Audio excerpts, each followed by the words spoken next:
Assalamualaikum warahmatullahi wabarakatuh. Halo sahabat fakta kehidupan dimanapun kalian berada. Bagaimana dengan kisah kemarin yang kami bawakan? Pasti banyak banget yang kebawa emosi dan greget dengan kisahnya. Nah, kali ini kami akan membawakan kisah yang gak kalah menarik. Kisah kali ini menceritakan tentang setelah mengenal cinta, anakku jadi durhaka. Gak usah lama-lama lagi, yuk kita masuk ke ceritanya.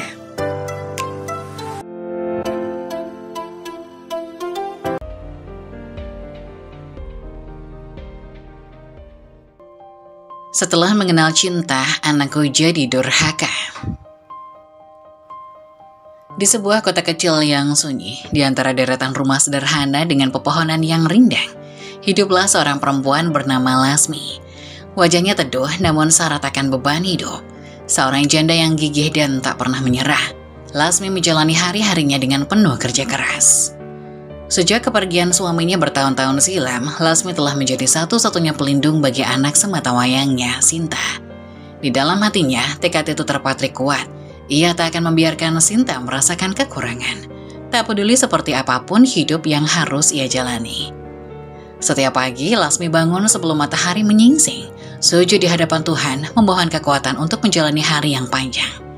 Tetes keringat dan lelah yang terus menempel di tubuhnya, seolah tak pernah ia hiraukan. Baginya, hanya ada satu hal yang lebih penting, kebahagiaan Sinta. Setiap keinginan Sinta, sekecil apapun itu, selalu Lasmi upayakan. Entah itu hanya sebuah permintaan sederhana seperti jajanan di sekolah, ataupun hal yang lebih besar. Lasmi selalu berusaha memenuhinya. Meskipun hatinya tahu, penghasilannya sebagai seorang buruh kasar seringkali tak sebanding dengan kebutuhan yang makin menumpuk. Dalam keheningan rumah yang mungil, Lasmi seringkali merenung sendirian di malam hari, memandang Sinta yang tertidur lelap di kamar sebelah. Ia menyadari mungkin terlalu besar kasih sayangnya, sehingga tanpa sadar ia memanjakan Sinta. Lasmi tahu seharusnya ada batas, tetapi bagaimana mungkin ia membatasi cinta untuk anak satu-satunya.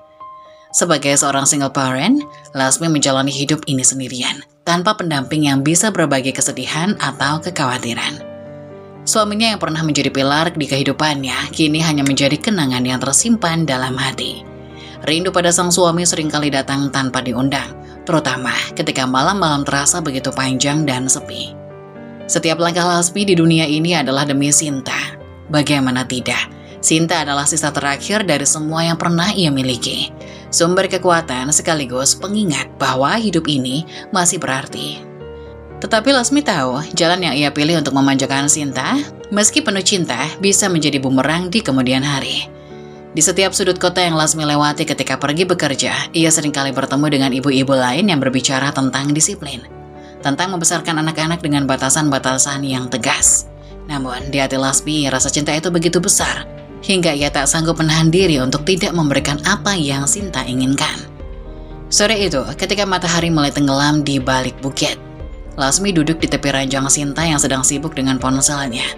Matanya menatap lekat ke wajah putrinya yang masih polos meski kini sudah mulai beranjak remaja. "Sinta, ibu selalu ingin kamu bahagia," ucapnya lirih. Sinta menoleh sekilas lalu kembali menatap layar ponselnya. Tak begitu memperhatikan, namun Lasmi tetap tersenyum, meski dalam hatinya ada secercah kekhawatiran yang tak mampu ia utarakan. Hari demi hari berlalu, kehidupan Lasmi terus berputar di antara kerja keras dan cinta yang tak bertepi untuk Sinta. Meski seringkali tubuhnya merasa lelah dan pikirannya dipenuhi beban, Lasmi tak pernah mengeluh. Hanya satu hal yang selalu ia doakan dalam sujudnya, bahwa Sinta, anak kesayangannya, bisa tumbuh bahagia dan sejahtera, meski tanpa kehadiran seorang ayah. Di tengah kesunyian malam, hanya suara nafasnya yang terdengar di ruangan mungil itu. Lasmi tahu, di dalam perjalanan panjang hidupnya ini, cinta seorang ibu adalah kekuatan paling besar yang ia miliki. Cinta yang, meski kadang membutakan, ia yakini mampu mengatasi segala rintangan. Namun di balik semua itu, Lasmi juga diam-diam bertanya pada dirinya sendiri, apakah semua yang ia berikan pada Sinta cukup, atau mungkin terlalu berlebihan? Sinta duduk di ruang tamu rumahnya yang sederhana. Wajahnya terlihat masam. Ia baru saja pulang dari sekolah dengan wajah yang dipenuhi kemarahan. Lasmi yang sedang menyiapkan makan malam di dapur. Ia tak menyadari apa yang terjadi sampai Sinta menghantarkan tasnya ke lantai, memecah keheningan rumah. "Ibu!" teriak Sinta dari ruang tamu. Lasmi buru-buru keluar dari dapur mengelap tangannya dengan celemek. "Ada apa, Nak?" "Aku capek diajak teman-teman di sekolah."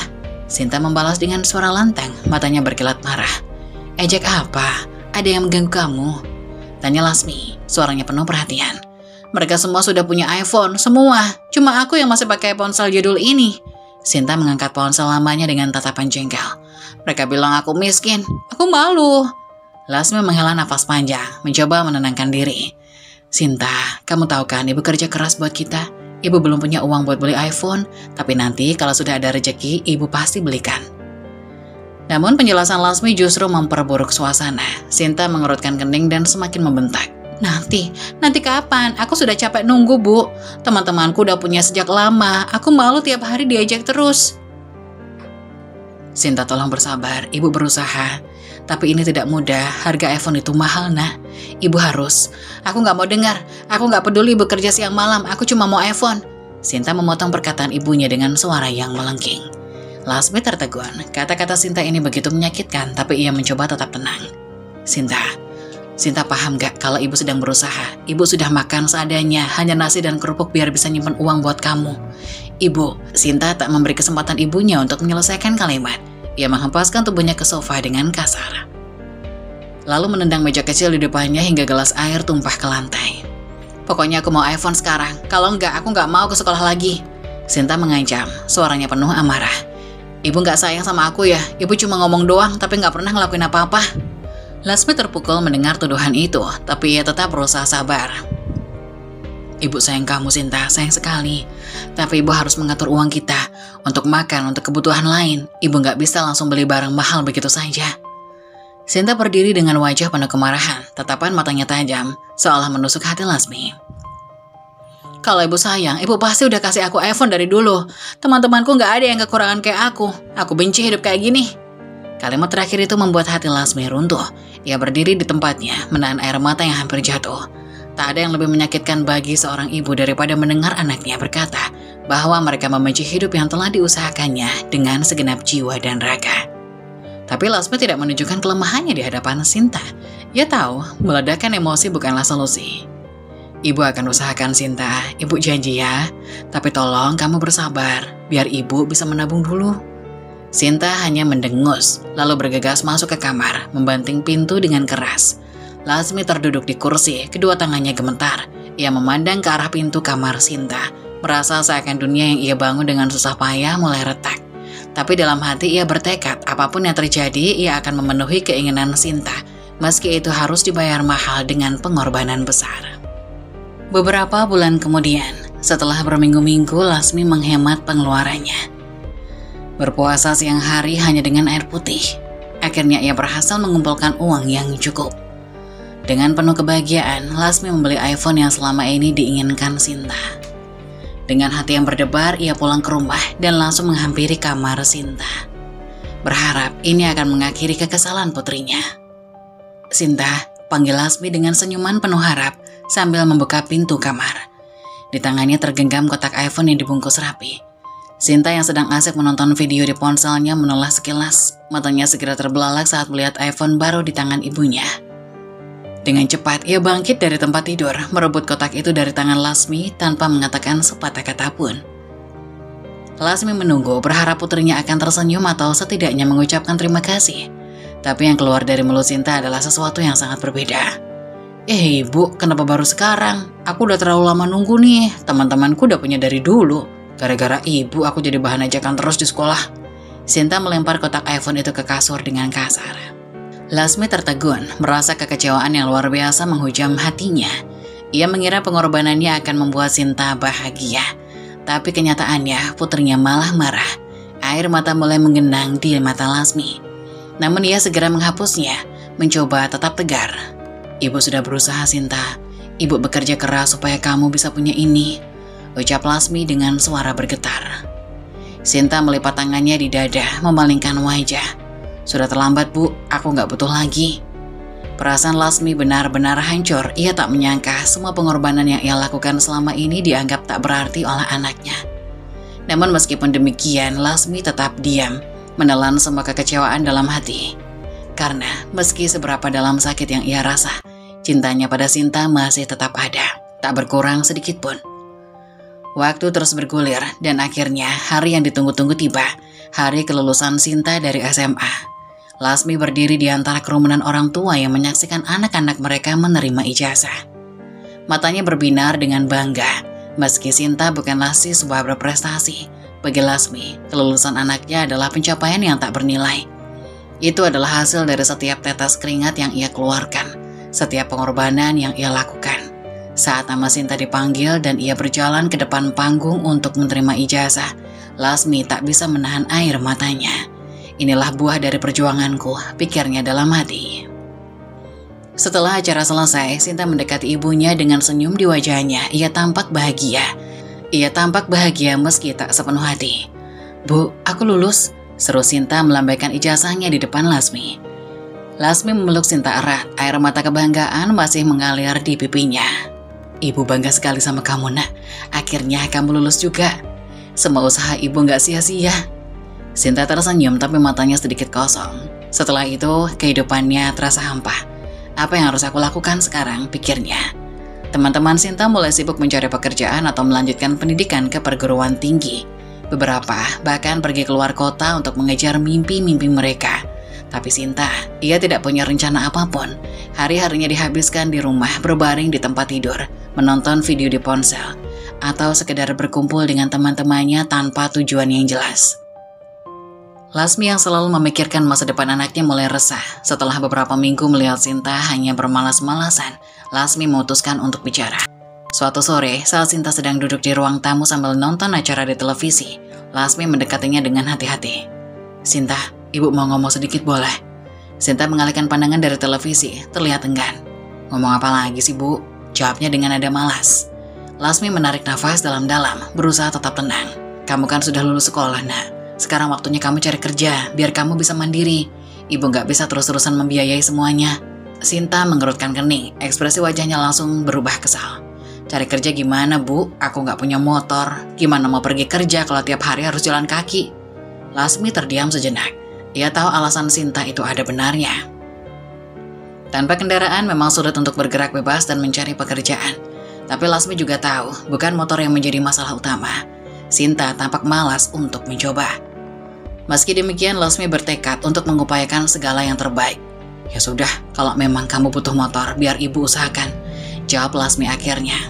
"Tapi ibu harap kalau kamu sudah punya motor, kamu serius cari kerja ya, Nak." Sinta hanya mengangguk malas, seolah tidak terlalu peduli dengan janji yang baru saja ia buat.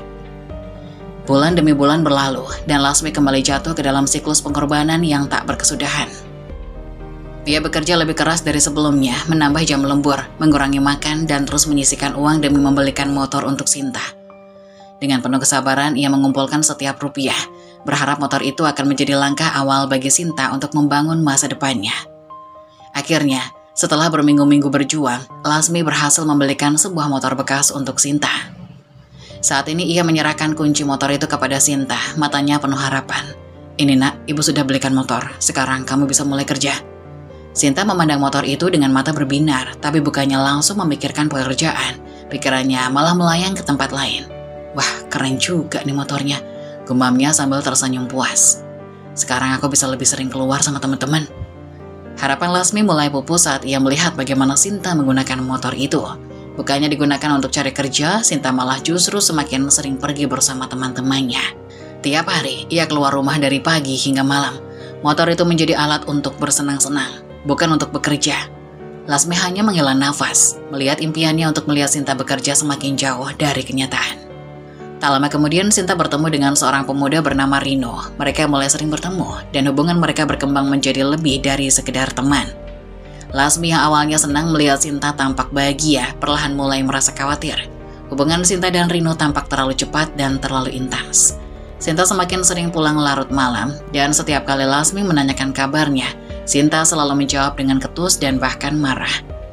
Suatu hari saat senja mulai merayap di langit, Sinta dan Rino duduk di sebuah kafe kecil. Mereka berdua terlihat akrab, tertawa dan bercanda, namun tiba-tiba pembicaraan berubah menjadi serius. "Sinta," kata Rino, Suaranya terdengar ragu namun berusaha keras. Aku sudah lama memikirkan ini. Aku ingin kita cepat nikah, tapi aku butuh modal usaha dulu, biar kita bisa hidup enak nantinya. Sinta tersenyum tipis. Aku juga pengen, Rin, tapi gimana caranya? Kita nggak punya uang sebanyak itu. Rino memandang Sinta dengan tatapan penuh harap. Iya, aku tahu, tapi kalau kita nggak mulai dari sekarang, kapan lagi kan? Gimana kalau kita cari uang dari barang-barang yang ada dulu? Nanti setelah usaha jalan, kita bisa ganti semuanya. Sinta diam. Pikirannya kacau, ia mencintai Rino dan ingin masa depan bersamanya. Tapi ia tahu ibunya tak punya banyak uang. Tapi barang-barang apa yang bisa kujual? Ibu nggak punya banyak barang berharga, Rin. Rino mendekatkan wajahnya, suaranya lebih rendah namun terdengar licik. Pasti ada, cincin atau perhiasan apa gitu. Kan kita cuma butuh sementara, nanti kalau usaha sudah jalan, kita bisa beli lagi. Sinta menelan ludah, hatinya mulai goyah, tetapi pikiran tentang cintanya pada Rino membuatnya terjebak. Mungkin ini memang jalan terbaik, pikirnya. Lagi pula ini demi masa depan mereka bersama. Meski ragu, cinta Sinta kepada Rino membuatnya mengesampingkan segala logika. Beberapa hari kemudian ketika Lasmi sedang kerja, Sinta menyelinap masuk ke kamar ibunya.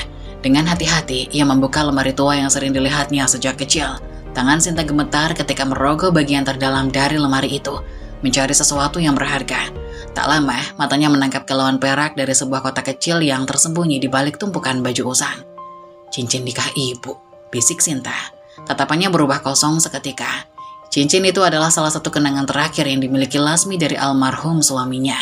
Sinta tahu betapa berharganya cincin tersebut bagi ibunya. Tapi pikirannya sudah diracuni oleh bujuk rayu Rino dan angan-angan hidup bersama. Ia berdiri sejenak menatap cincin itu, merasakan pergulatan batinnya sendiri. Apakah ini benar? Apakah aku tega?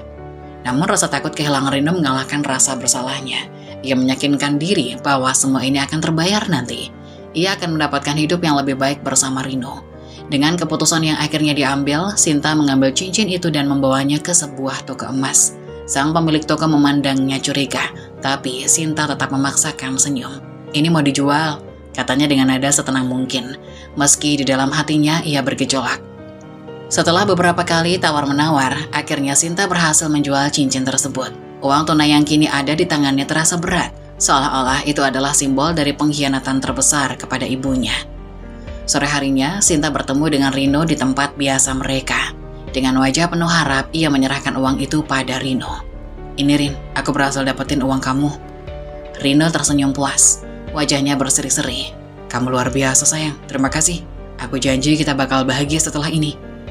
Namun di balik senyum dan kata-kata manis Rino, Sinta tak bisa menghilangkan rasa bersalah yang semakin menghantui dirinya. Saat pulang ke rumah malam itu, Lasmi sudah tertidur lelap di kamarnya, tak menyadari bahwa salah satu kenangan terpenting dalam hidupnya telah hilang. Seminggu setelah Sinta memberikan uang dari hasil menjual cincin ibunya, hubungan antara dia dan Rino makin renggang. Pada suatu sore, di tempat pertemuan mereka biasa, Sinta merasa suasana berbeda. Wajah Rino yang biasanya penuh senyum kali ini tampak tegang dan gelisah. Sinta, aku butuh uang lagi.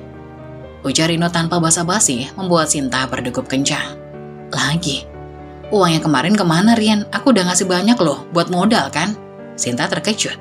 Rino menunduk, wajahnya tampak kesal. Aku kehabisan, ada yang gak berjalan sesuai rencana. Aku butuh lebih, kali ini 10 juta. Sinta terdiam, tangannya gemetar. Aku gak punya uang sebanyak itu, Rin. Dan aku udah gak punya barang lain yang bisa dijual. Rino mendengus kesal. Kamu gak ngerti ya? Ini buat kita, buat masa depan kita. Kalau kamu gak bisa bantu, kita gak akan kemana-mana. Aku gak tahu harus gimana lagi. Sinta membela diri. Suaranya mulai bergetar. Namun, Rino mendekat. Tatapannya dingin dan tanpa ampun. Kalau kamu gak bisa bantu, mungkin lebih baik kita selesai sampai di sini. Aku gak mau terus-terusan menunggu tanpa kepastian. Mendengar ancaman itu, hati Sinta serasa diiris-iris. Takutannya kehilangan Rino semakin nyata. Air matanya mulai menggenang di pelupuk mata, namun ia tak ingin terlihat lemah. Rin, jangan ngomong gitu, aku bakal cari cara, tapi tolong beri aku waktu. Rino mengangguk tanpa banyak bicara, lalu pergi meninggalkan Sinta dengan beban berat di pundaknya. Sesampainya di rumah, Sinta masuk dengan langkah berat. Lasmi sedang menyiapkan makan malam, tak sadar betapa putus asanya anaknya saat itu. Saat Lasmi melihat Sinta, ia tersenyum lembut. Kamu lapar, nak? Ibu udah masak makanan kesukaan kamu. Namun, Sinta tak mempedulikannya. Ia langsung duduk di meja makan, kepalanya tertunduk. Bingung harus bagaimana. Akhirnya dengan suara lemah ia bertanya, Bu, aku butuh uang. Lasmi berhenti sebentar, meletakkan panci dan duduk di sebelah anaknya. Uang buat apa sayang? 10 juta Bu, buat sesuatu yang penting. Lasmi tertegun, 10 juta bukanlah jumlah yang kecil dan ia tahu betul pengeluaran mereka selama ini. Sinta, kita nggak punya uang sebanyak itu. Uang ibu pas-pasan buat kebutuhan sehari-hari. Lagi pula, apa yang penting sampai harus minta uang sebanyak itu? Sinta yang tadinya mencoba tenang perlahan berubah, emosi yang ditahan meledak. Bu, aku butuh uang itu segera, kenapa sih ibu nggak bisa ngerti? Ibu ngerti, tapi kita nggak bisa sembarangan, 10 juta itu banyak nah. Jawab Lasmi dengan lembut namun tegas. Sinta berdiri, wajahnya memerah karena marah. Kalau ibu nggak mau bantu, lebih baik aku pergi saja. Lasmi masih mencoba menenangkan Sinta. Sinta, tenang dulu. Kita bisa cari solusi lain. Uang sebesar itu susah didapat. Kamu tahu ibu udah kerja keras siang malam. Namun Sinta yang sudah gelap mata tak mendengarnya. Ia langsung meraih kursi dan mengangkatnya tinggi-tinggi. Ibu nggak ngerti, semua ini gara-gara ibu. Dengan penuh amarah, Sinta memukul Lasmi dengan kursi tersebut. Dan Lasmi jatuh ke lantai pingsan. Untuk sesaat Sinta terdiam melihat tubuh ibunya yang tergeletak tak bergerak di lantai. Namun rasa bersalah seolah hilang ditelan rasa putus asa. Alih-alih menolong Lasmi, Sinta mulai mengobrak-abrik rumah, mencari sesuatu yang bisa ia jual. Setelah mencari di seluruh rumah, matanya terpaku pada laci meja di ruang tamu, tempat ibunya menyimpan sertifikat rumah. Tanpa berpikir panjang, Sinta mengambil sertifikat itu. Bergegas keluar rumah. Ini demi aku dan Rino, pikirnya, mencoba menenangkan hatinya yang bergemuruh. Beberapa waktu kemudian, Lasmi tersadar dengan kepala yang masih pusing. Pandangannya buram dan tubuhnya terasa lemah. Saat matanya mulai fokus, ia melihat sekeliling rumah yang berantakan. Barang-barang berserakan di lantai dan yang paling mengejutkan, sertifikat rumahnya telah hilang. Dengan tubuh yang gemetar, Lasmi terduduk. Air matanya mengalir tanpa henti. Ya Allah, bisiknya pelan. Hatinya terasa hancur, kenangan suaminya yang telah tiada, kepercayaan yang selama ini ia berikan kepada Sinta, semuanya seakan musnah dalam sekejap. Lasmi menangis terseduh-seduh, suaranya lirih, penuh kepedihan. Kenapa Sinta? Kenapa kamu tega? Di antara isak tangisnya, Lasmi hanya bisa memohon kepada Allah. Ia duduk di sudut kamar yang gelap, wajahnya basah oleh air mata.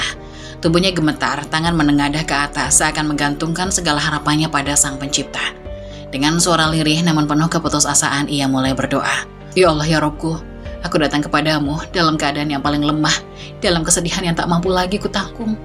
Ya Allah, Engkau tahu semua yang ada di hati hamba-Mu ini. Engkau tahu setiap tetes air mata yang jatuh. Engkau tahu setiap rasa sakit yang kurasakan. Anakku, ya Allah, anak yang kubesarkan dengan seluruh cinta dan pengorbananku. Kenapa dia pergi begitu jauh dari jalan-Mu? Apa yang salah dengan caraku membesarkannya? Di mana salahnya, ya Allah? Ampuni aku jika aku telah gagal sebagai seorang ibu. Isak tangisnya semakin terdengar. Nafasnya tersengal-sengal di antara doa yang tak henti ia panjatkan. Dia memukulku, ya Allah, anak yang pernah kubuai, yang pernah kuberikan segala yang kumiliki. Dia memukulku, memalingkan wajahnya dariku. Sertifikat rumah ini satu-satunya harta peninggalan suamiku dia ambil. Apa yang harus kulakukan, ya Allah? Aku merasa hancur, aku merasa tidak berdaya. Engkau Maha mengetahui, Engkau yang membolak-balikan hati manusia. Tolong lembutkan hatinya, ya Allah. Kembalikan anakku ke jalan yang benar. Kembalikan ia dalam pelukan ibunya. Aku mohon, ya Rob. Bu Lasmi terdiam sejenak, mencoba mengumpulkan kekuatan meski hatinya telah retak. Suaranya makin serak, penuh dengan kepedihan mendalam. Aku tidak butuh apa-apa lagi, ya Allah. Aku tidak butuh kekayaan. Aku tidak butuh apapun selain kebaikan untuk anakku. Bawa dia kembali, ya Allah. Meski harus dengan cara yang paling berat, aku rela. Kalau dia kembali dengan penuh luka, biarkan aku yang menanggung lukanya. Kalau dia kembali dengan tangis, biarkan aku yang menyeka air matanya. Tapi tolong, jangan biarkan dia tersesat lebih jauh lagi, ya Allah. Bu Lasri menangis terseduh, tangannya terkulai lemah, namun bibirnya terus bergerak, memohon dengan segenap hati. Aku mohon, ya Rob, jangan biarkan anakku jauh darimu. Berikan dia hidayah. Jangan biarkan aku kehilangan dia, seperti aku kehilangan suamiku. Ya Allah, hanyalah kepadamu aku menggantungkan harapan terakhirku. Kalau Engkau ingin menguji hamba, aku terima. Tapi jangan biarkan anakku tenggelam dalam dosa lebih dalam lagi. Suaranya kini hanya bisikan, hampir tak terdengar di antara isaknya, yang semakin dalam. Lindungi dia, ya Allah. Hanya Engkau yang bisa menjaga hatinya, yang bisa membawanya kembali. Hanya Engkau yang bisa mengubah nasib kami. Bu Lasmi jatuh terduduk, kedua tangannya masih menengadah, air matanya tak berhenti mengalir. Hanya doa yang kini menjadi penopang jiwanya dalam kepasrahan yang penuh ketulusan. Amin, amin ya rabbal alamin. Bu Lasmi terus menangis dalam kesunyian malam, menanti keajaiban dari Tuhan yang ia yakini akan datang. Entah kapan, tapi pasti. Seluruh hidupnya kini hanya dalam kuasa Sang Pencipta. Namun, hari demi hari berlalu, Sinta tidak pernah pulang. Rumah Lasmi terasa kosong, sunyi, dan dipenuhi dengan kesedihan yang mendalam. Lasmi hanya bisa berdoa setiap malam, berharap anak yang dulu ia cintai dan besarkan dengan penuh kasih akan kembali. Namun dalam hatinya, ia tahu sesuatu telah berubah. Beberapa minggu kemudian, Lasmi sedang duduk di depan rumahnya yang sederhana, tatapannya kosong menatap jalanan sepi. Bayang-bayang tentang Sinta terus menghantui pikirannya setiap saat. Sudah berminggu-minggu anaknya pergi tanpa kabar, tanpa satupun tanda kehidupan. Rasa cemas yang mendera, rasa takut bahwa sesuatu yang buruk terjadi pada anaknya semakin tak terbendung. Tiba-tiba, telepon rumah berdering. Lasmi tersentak, jantungnya berdegup kencang. Ada firasat buruk yang menyeruak di hatinya. Dengan tangan gemetar, ia mengangkat telepon itu. Bu Lasmi, ini dari rumah sakit. Kami ingin memberitahu bahwa anak Ibu Sinta mengalami kecelakaan. Mohon segera datang ke rumah sakit. Detik itu juga dunia Lasmi runtuh. Tak ada pikiran lain selain berlari secepat mungkin ke rumah sakit. Tanpa persiapan apa-apa, dengan tubuh lemas, ia memaksakan langkah kaki yang terasa berat. Jalan menuju rumah sakit seakan terasa begitu jauh. Nafasnya tersengal-sengal, tapi pikirannya hanya dipenuhi oleh bayangan wajah Sinta yang babak belur, terluka. Tergeletak di tempat tidur rumah sakit. Sesampainya di rumah sakit, Lasmi bergegas menuju ruang rawat yang disebutkan. Ketika ia membuka pintu, pemandangan yang ada di depannya membuat jantungnya seakan berhenti berdetak. Di sana terbaring anak perempuannya yang selama ini hilang. Wajah Sinta dipenuhi luka memar, kepalanya dibalut perban dan tubuhnya penuh lebam. Tubuh Lasmi gemetar melihat putrinya dalam kondisi yang begitu mengenaskan. Sinta anakku, suara Lasmi tersendat-sendat. Ia mendekati tempat tidur Sinta. Tangan Lasmi terulur menyentuh lembut pipi anaknya yang dingin. Air mata tak terbendung lagi. Lasmi menangis terseduh-seduh di samping Sinta. Tangannya memegang erat tangan anaknya yang tak bergerak. Di balik segala luka, Sinta masih anaknya, gadis yang dibesarkan dengan cinta, yang dicarinya siang dan malam dengan hati yang hancur. Ya Allah, ini anakku yang kau kembalikan kepadaku. Walaupun dalam keadaan seperti ini, aku mohon selamatkan dia. Berikan dia kesempatan untuk kembali padaku. Lasmi berdoa dalam hati, air mata terus mengalir. Waktu terasa berhenti di ruangan itu. Lasmi berlutut di samping tempat tidur, melantunkan doa-doa panjang dengan hati penuh harap.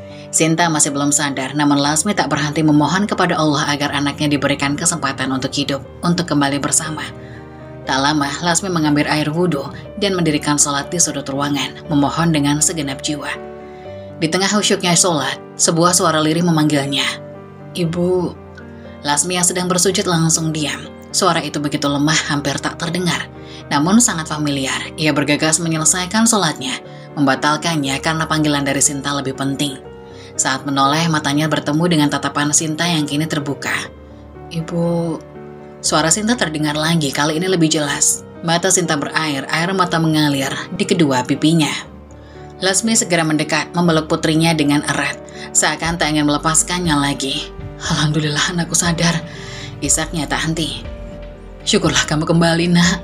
Kamu kembali. Ibu, maafkan aku. Maafkan aku. Sinta menangis sejadi-jadinya. Dalam pelukan Lasmi, aku sudah menyakiti ibu. Aku menjual cincin pernikahan ibu. Aku memukul ibu. Aku mengambil sertifikat rumah. Maafkan aku, Bu. Ucapnya penuh penyesalan. Lasmi hanya memeluk Sinta lebih erat, membiarkan air matanya jatuh bercampur dengan air mata anaknya. Sudah nak, sudah. Ibu sudah memaafkanmu. Kamu anak ibu, apapun yang terjadi ibu akan selalu memaafkanmu. Yang penting kamu sudah kembali. Kamu selamat. Sinta terisak, memegang erat tangan ibunya. Ibu, aku sudah sadar. Aku sudah tersesat terlalu jauh. Aku hampir dijual oleh Rino, Bu. Tapi aku berhasil kabur. Aku bahkan membawa pulang sertifikat rumah kita. Ujarnya sambil menangis. Lasmi tersentak, mata ibu dan anak itu saling bertemu.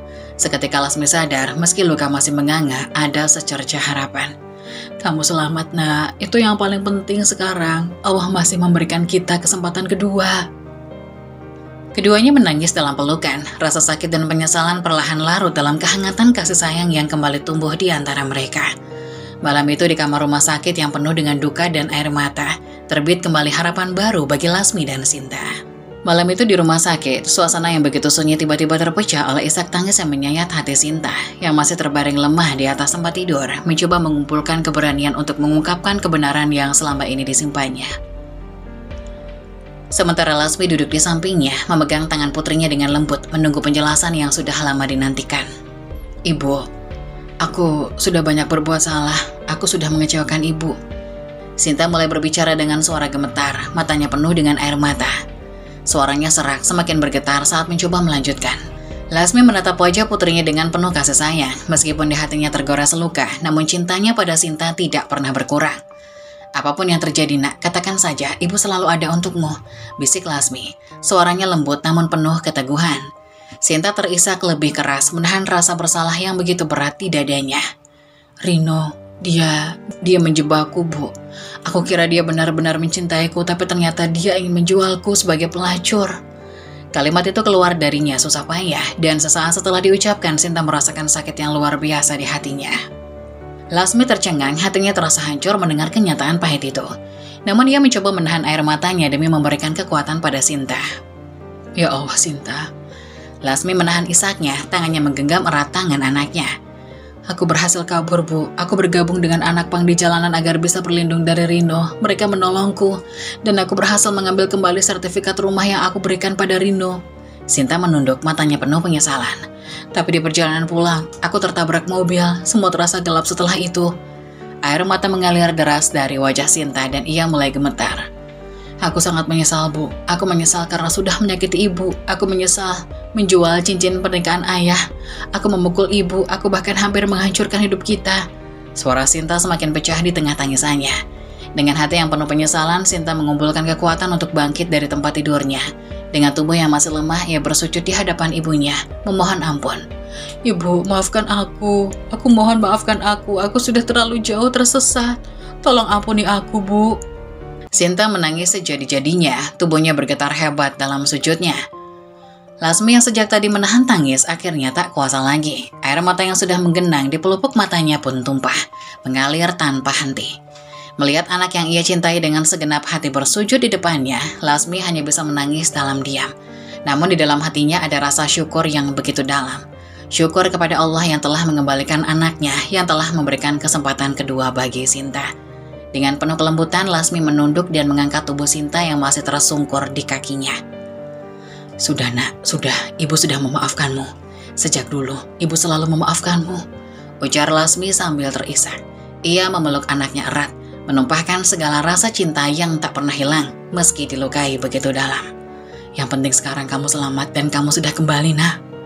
Sinta memeluk ibunya dengan erat, menangis di pelukan Lasmi. Air matanya bercampur dengan air mata ibunya. Dan untuk pertama kalinya dalam waktu yang lama, ada rasa damai yang menyelimuti hati keduanya. "Terima kasih, Ibu. Terima kasih," ucap Sinta dengan suara parau.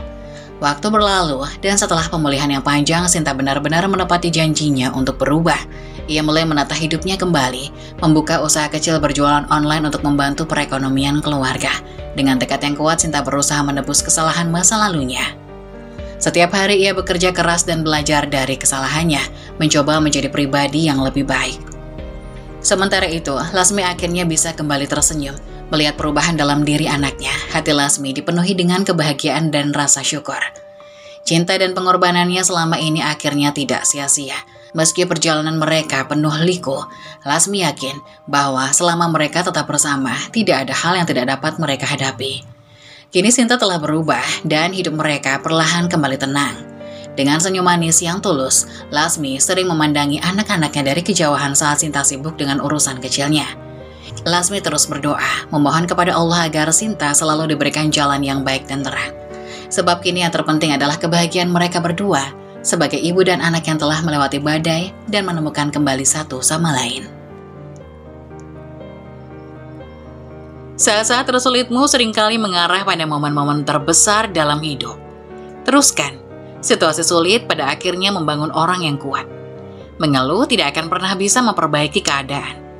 Bersemangatlah dalam menjalani hidupmu, dengan ikhlas dan kesabaran. Begitulah kisah dari salah satu subscriber kita. Semoga kita dapat mengambil hikmah dan nilai-nilai penting yang bisa kita jadikan contoh pada kehidupan kita sehari-hari. Bagi kalian yang ingin memberikan kritik dan saran yang membangun, kalian bisa tuliskan di kolom komentar. Kalian juga bisa membagikan kisah kalian untuk kami bawakan lewat nomor yang ada di kolom deskripsi. Jangan lupa tetap dukung channel kami dengan cara like, komen, dan subscribe, serta tunggu video-video selanjutnya. Sekian dari saya, terima kasih. Wassalamualaikum warahmatullahi wabarakatuh.